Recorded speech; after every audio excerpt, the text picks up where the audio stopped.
আসসালামু আলাইকুম রহমতুল্লাহ। প্রিয় চাষি ভাইরা, আশা করি আপনারা ভালো আছেন, আমিও ভালো আছি।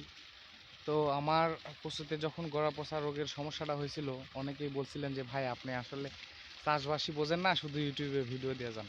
তো আসলে ভাই আমি এই কচু চাষটা আসলে বুঝতাম না। তো এইবার চাষ করলাম, চাষ করার পর ভালো করে এই কচু চাষটা বুঝলাম আর কি। তো আমার কচুতে গোড়া পচা রোগ ছিল, এই কারণে কিছু কচু হয়তো নষ্ট হয়েছে, 100 150 200 এরকম হবে।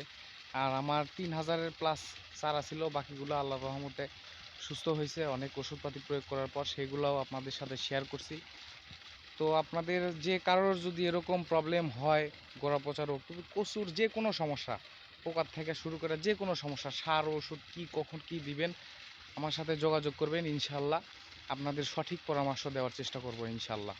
তো এই যে দেখেন আমার কচুগুলা আল্লাহর রহমতে এখনো ভালো আছে।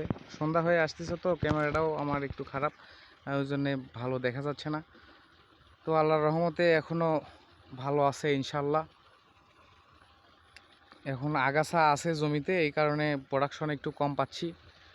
তো আগাছাগুলো পরিষ্কার করার পর ওইভাবে আমি ওই গোড়া পচা রোগের ওষুধগুলো ব্যবহার করার পর আমার গাছগুলো অনেকটাই দুর্বল হয়ে পড়ছিল। তো সেই কারণে আমি মানে ওই সারটার অনেক দিন হলে দেওয়া নাই, সার ওইভাবেই দিয়ে দিছি আগাছা পরিষ্কার করার আগেই।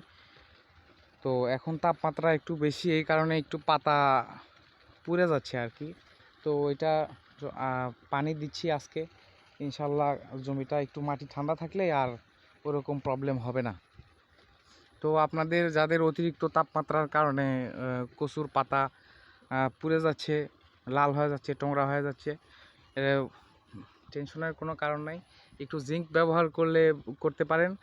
আর অথবা মাটিটা সবসময় ভিজায় রাখবেন, শুকায় দেওয়া যাবে না, মাটিটা ভিজা রাখলে আপনার গাছটা তরতাজা থাকবে ইনশাল্লাহ। এখন তাপমাত্রাটা অনেক একটু বেশি, তাপমাত্রার কারণে একটু প্রবলেমই হচ্ছে আর কি।